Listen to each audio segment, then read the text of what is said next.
ഏറെ പ്രത്യേകതകളും ചരിത്ര പ്രാധാന്യവുമുള്ള കേരളത്തിലെ ഏറ്റവും വലിയ ശുദ്ധജല തടാകമാണ് കൊല്ലം ജില്ലയിലെ ശാസ്താംകോട്ട തടാകം. ആവശ്യമായ സംരക്ഷണവും പഠനവും ഈ പ്രകൃതി സമ്പത്തിന് ലഭ്യമാകുന്നില്ല എന്നത് പരിസ്ഥിതി ദിനത്തിൽ ഓർമ്മിക്കപ്പെടേണ്ടതാണ്. തടാകത്തിനായി വിവിധ പദ്ധതികൾ അവതരിപ്പിച്ചിരുന്നെങ്കിലും പലതും പ്രായോഗികമായില്ല. തടാകത്തിൽ ഇക്കോ ടൂറിസത്തിന് അനന്തമായ സാധ്യതകൾ തിരിച്ചറിയണമെന്നും ഗവേഷണ കേന്ദ്രം വേണമെന്നുമാണ് ഉയരുന്ന ആവശ്യം. മിഥുൻ മുരളി ചേരുന്നു വിവരങ്ങളുമായി. മിഥുൻ, ഈ ആവശ്യങ്ങൾ കാലങ്ങളായി നിലനിൽക്കുന്നു, പക്ഷെ ഒന്നും തന്നെ പ്രായോഗികമാകുന്നില്ല, അവിടെ പ്രാവർത്തികമാക്കുന്നില്ല. എന്തൊക്കെ വിവരങ്ങൾ?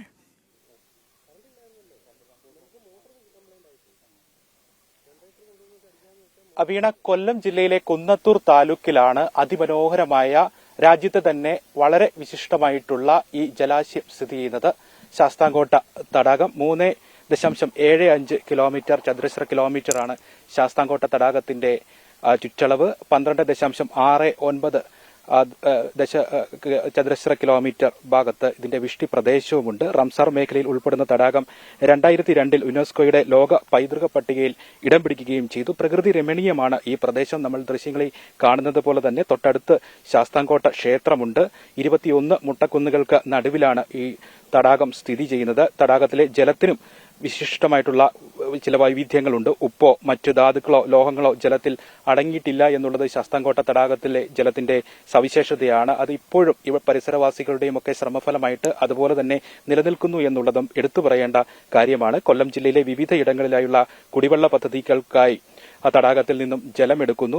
ഇങ്ങനെ ഒട്ടനവധി സവിശേഷതകൾ ശാസ്താംകോട്ട തടാകത്തെ പറ്റി പറയാനുണ്ട്. ഈ പറഞ്ഞതെല്ലാം തടാകത്തിന്റെ പാരിസ്ഥിതിക സവിശേഷതകളാവുമ്പോൾ ഇനി ചരിത്രപരമായിട്ടുള്ള ചില പ്രത്യേകതകളും തടാകത്തെക്കുറിച്ച് പറയാനുണ്ട്. തടാകത്തിന്റെ അടിത്തട്ടിൽ ഐസ് കോൾഡ് കാവിറ്റീസിനെ പറ്റിയുള്ള വിവരം ലഭിച്ചത്, വൈദേശിക യാത്രാ വിവരണ ഗ്രന്ഥങ്ങളിൽ തടാകത്തെക്കുറിച്ചുള്ള പരാമർശം, തടാകത്തിൽ നിന്നും ക്ഷേത്ര സംബന്ധമായിട്ടുള്ള വസ്തുക്കളും ചൈനീസ് നാണയങ്ങളും ലഭിച്ചത്, ഇങ്ങനെ ചരിത്രപരമായിട്ടുള്ള സവിശേഷതകളും അനവധി തടാകത്തെപ്പറ്റി പറയാനുണ്ട്. പാരിസ്ഥിതികമായിട്ടും ചരിത്രപരമായും ഏറെ പ്രത്യേകതകളുള്ള ശാസ്താംകോട്ട തടാകം വേണ്ട രീതിയിൽ സംരക്ഷിക്കപ്പെടുന്നുണ്ടോ എന്നുള്ളതാണ് ഈ പരിസ്ഥിതി ദിനത്തിൽ നമ്മൾ ഓർമ്മിക്കപ്പെടേണ്ട പ്രധാനപ്പെട്ട ചോദ്യം. ശാസ്താംകോട്ട തടാകത്തിന്റെ ആഴം അളക്കാനാകില്ല എന്നായിരുന്നു ഈ പ്രദേശവാസികളെല്ലാം വിശ്വസിച്ചിരുന്നതെങ്കിൽ 1997 മുതൽ തടാകം വറ്റി വരണ്ടുന്നു എന്നുള്ള ചില ലക്ഷണങ്ങൾ പ്രകടമാക്കി തുടങ്ങി. ഈ പ്രദേശത്തിന് തൊട്ടടുത്തുള്ള പുഞ്ചപ്പാടങ്ങളായിരുന്നു തടാകത്തിന്റെ സ്വാഭാവികമായിട്ടുള്ള ജലസ്രോതസ്സുകൾ. ആ ഭാഗങ്ങളിൽ മണൽ ഖനനം നടന്നതും മൊട്ടക്കുന്നുകൾ ചെത്തി നിരത്തിയതും രൂക്ഷമായിട്ടുള്ള മാലിന്യം ഉണ്ടായതുമൊക്കെയാണ് പ്രകൃതിയുടെ സ്വാഭാവികമായ സംരക്ഷണ വലയം തകർന്ന് തടാകം വരൾച്ചയിലേക്ക് നീങ്ങിപ്പോകുന്നതിനുള്ള ലക്ഷണങ്ങൾ 1997 മുതൽ പ്രകടമാക്കിയത്. 2010 മുതൽ വരൾച്ചയിലേക്ക് നീങ്ങുന്ന സാഹചര്യവുമായിരുന്നു തടാകത്തിൽ കണ്ടു തുടങ്ങിയത്. തടാകം ഉൾവലിഞ്ഞു. രൂക്ഷമായ മലിനീകരണം മത്സ്യസമ്പത്ത് കുറയുന്നതിന് കാരണമായി. പായലുകൾ വളർന്നു. 97 മുതൽ വിവിധ ഫണ്ടുകൾ ഈ തടാക സംരക്ഷണത്തിന് വേണ്ടി പ്രഖ്യാപിച്ചിരുന്നു എങ്കിലും അതിൽ പലതും ഒട്ടനവധി പ്രഖ്യാപിച്ചിരിക്കുന്ന ഫണ്ടുകൾ പലതാണെങ്കിലും ഒട്ടനവധി ഉണ്ടെങ്കിലും അതൊന്നും പ്രായോഗികമാക്കുന്നില്ല എന്നുള്ളതാണ് എടുത്തു പറയേണ്ട കാര്യം. 97 മുതൽ തടാക സംരക്ഷണ സമിതി ഈ തടാകത്തിന്റെ സംരക്ഷണത്തിന് വേണ്ടി പ്രവർത്തിക്കുന്നുണ്ട്. 97 തടാകം വറ്റിവരളുന്നു എന്നുള്ള സാഹചര്യം ലക്ഷണം പ്രകടമാക്കിയപ്പോൾ തന്നെ തടാക സംരക്ഷണ സമിതി രൂപീകരിച്ചുകൊണ്ട് തടാകം മാലിന്യ വിമുക്തമായിട്ട് തടാകം ഈ ജലസ്രോതസ് അതിന്റെ പ്രകൃതി സമ്പത്ത് അതേപടി നിലനിർത്തുന്നതിന് വേണ്ടിയുള്ള പോരാട്ടങ്ങളുമായി തടാക സംരക്ഷണ സമിതി പ്രവർത്തിക്കുകയും ചെയ്യുന്നു. ഇപ്പോൾ തടാക സംരക്ഷണ സമിതി അംഗങ്ങൾ നമ്മളോടൊപ്പം ചേരുന്നുണ്ട്. തടാക സംരക്ഷണ സമിതി ജനറൽ കൺവീനർ ഹരി കുറിശ്ശേരി നമ്മളോടൊപ്പം ചേരുന്നു.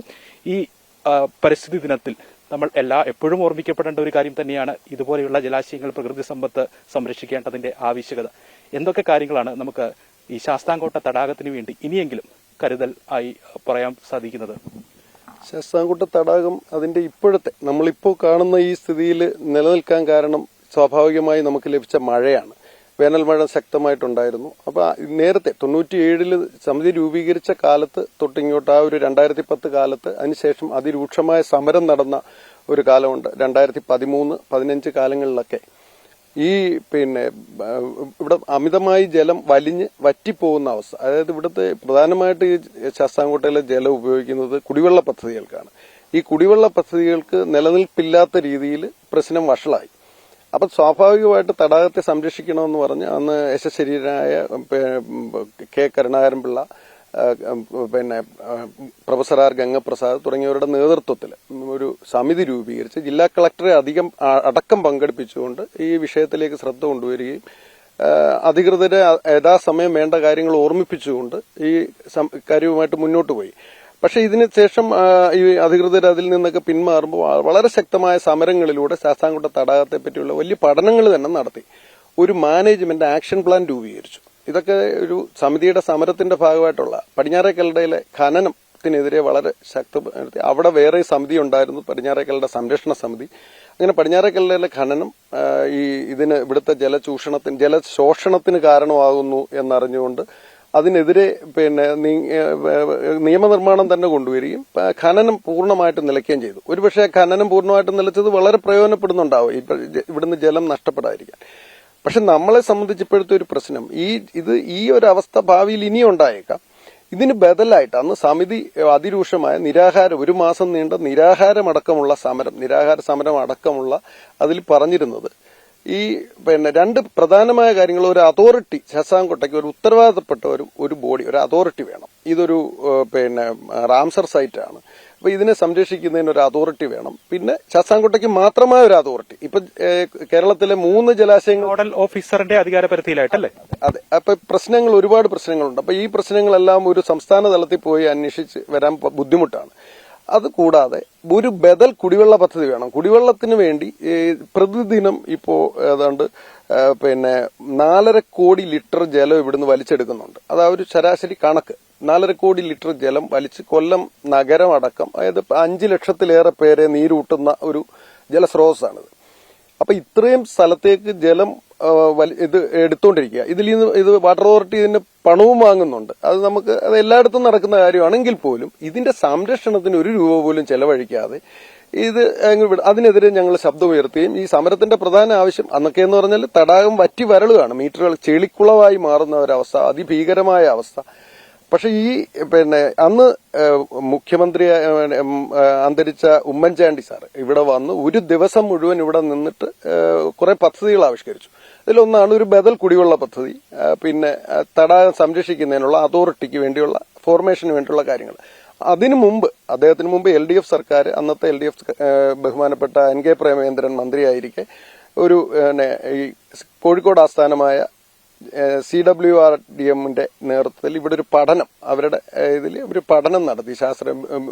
നിരവധി വിദഗ്ധരെത്തിയിട്ട് 1 മാസത്തിലേറെ നീണ്ട ഒരു പഠന റിപ്പോർട്ട് തയ്യാറാക്കി. ആ പഠന റിപ്പോർട്ടിൽ ശാസ്താംകോട്ട തടാകത്തിനെ എങ്ങനെ സംരക്ഷിക്കുക, അതാണ് മാനേജ്മെന്റ് ആക്ഷൻ പ്ലാൻ. ഈ മാനേജ്മെന്റ് ആക്ഷൻ പ്ലാൻ നടപ്പിലാക്കണമെന്നാണ് പിന്നീട് നമ്മൾ ആവശ്യപ്പെടുന്ന ഒരു കാര്യം. അതിനിന്നും ഒരു കാര്യവും എത്തിയിട്ടില്ല. ഈ ബദൽ കുടിവെള്ള പദ്ധതിയും അതിന്റെ ഒരു 90% നടപ്പിലാക്കിയിട്ട് അത് പൂർണ്ണമായിട്ട് നടപ്പിലാക്കി ഈ പ്രതിസന്ധി ഒഴിവാക്കുന്നതിനെ പറ്റി ഇപ്പോഴും ഒരു തീരുമാനം സർക്കാരിന്റെ ഭാഗത്തുനിന്നുണ്ടായിട്ടുണ്ട്. പ്രധാനപ്പെട്ട തടാക സംരക്ഷണ സമിതി മുന്നോട്ട് വെക്കുന്ന പ്രധാന ആവശ്യങ്ങൾ ബദൽ കുടിവെള്ള പദ്ധതി, ഒപ്പം തന്നെ ഒരു ബദൽ കുടിവെള്ള പദ്ധതി ഉണ്ട്. അത് ഈ കഴിഞ്ഞ LDF സർക്കാർ തന്നെ അതിന് പണം അനുവദിച്ച് അത് നടപ്പിലാക്കി. ആദ്യത്തെ പദ്ധതി പ്രായോഗികമല്ലെന്ന് കണ്ടുകൊണ്ട് അത് കല്ലടയാറ്റിൽ നിന്ന് കടപുഴയിൽ നിന്ന് എടുക്കുന്നതായിരുന്നു. അത് പ്രായോഗികമല്ലെന്ന് കണ്ട് പുതിയൊരു പദ്ധതി വന്നു. പുതിയതായിട്ട് ചെയ്ത് ഞാങ്കടവിൽ നിന്ന് ജലമെടുത്ത് കൊല്ലം നഗരത്തിലേക്ക് പ്രധാനമായിട്ട് ജലസ്രോതസ് അതായിട്ട് കൊടുത്തു. പക്ഷെ അത് നടപ്പിലാക്കുന്നില്ല. ഒരു 90% വെച്ചിട്ട് ചെറിയ 2 കാര്യം, അത് ഞാൻ വിശദമായിട്ട് പിന്നീട് പറയാം. ഇവിടുത്തെ മലിനീകരണ പ്രശ്നമാണ് ഈ പ്രദേശം നേരിടുന്ന ഏറ്റവും വലിയ വിഷയം. അതിന് എത്രത്തോളം പരിഹാരമായിട്ടുണ്ട്? നിരവധി പ്രഖ്യാപനങ്ങൾ ഉണ്ടായിട്ടുണ്ടല്ലോ. മലിനീകരണം ഇപ്പോഴും തുടരുന്നു എന്നുള്ളതാണോ? മലിനീകരണം തുടർന്നുകൊണ്ടിരിക്കുക. കാരണം ആ സൈഡിലോട്ട് പോയി കഴിഞ്ഞാൽ കുപ്പികൾ, അതുപോലെ തന്നെ മാലിന്യങ്ങൾ നിക്ഷേപിച്ചുകൊണ്ടിരിക്കുക. വലിയ ബാഗുകളിലാക്കിയിട്ട് കൊണ്ടുവന്ന് അവിടെ തട്ടുന്നുണ്ട്. അതുപോലെ ഇതിന്റെ പല ഭാഗങ്ങളിൽ, പല മുനമ്പുകളിലും മാലിന്യങ്ങൾ ലോറിയിൽ കൊണ്ടുവന്ന് അടിക്കുന്നുണ്ട്. പക്ഷെ ഇതൊക്കെ നമ്മൾ പല പ്രാവശ്യം അധികാരികളുമായിട്ട് ബന്ധപ്പെട്ട് സംസാരിച്ചിട്ടുണ്ട്. നമ്മളൊരു ഗാർഡിനെ വേണമെന്ന് പറഞ്ഞു. ഇതൊന്നും ആരും കേൾക്കാൻ തയ്യാറില്ല. അതുപോലെ തന്നെ ഇപ്പൊ ഇന്ന് ജലദിനം പ്രമാണിച്ച് കുറച്ച് കഴിയുമ്പോഴത്തേക്ക് ഇവിടെ ചെടികൾ നടും. ചെടികൾ നട്ടിട്ട് അത് നോക്കാൻ ആളില്ല. ഒന്നുകിൽ ഈ ചെയ്യുന്ന കാര്യങ്ങൾ തുടർന്ന് സംരക്ഷിച്ചുകൊണ്ടിരിക്കണം. ഇതെന്ന് പറഞ്ഞാൽ ഇപ്പൊ തന്നെ ആ സൈഡിലൊക്കെ മരങ്ങൾ വെച്ച് പിടിപ്പിച്ചു, പലതരത്തിലുള്ള മരങ്ങൾ വെച്ച് പിടിപ്പിക്കുന്നു. അത് വളർന്നു കഴിയുമ്പോൾ വെട്ടിക്കളയുന്നു. പിന്നെ അതിന്റെ ഒരു ഫണ്ട് ഉണ്ടാക്കിയിട്ട് വീണ്ടും മരങ്ങൾ വെച്ച് പിടിപ്പിക്കുന്നു. അങ്ങനെയൊക്കെയുള്ള സംവിധാനങ്ങളാണ്. അപ്പൊ അതൊക്കെ മാറ്റേണ്ട കാലം കഴിഞ്ഞു.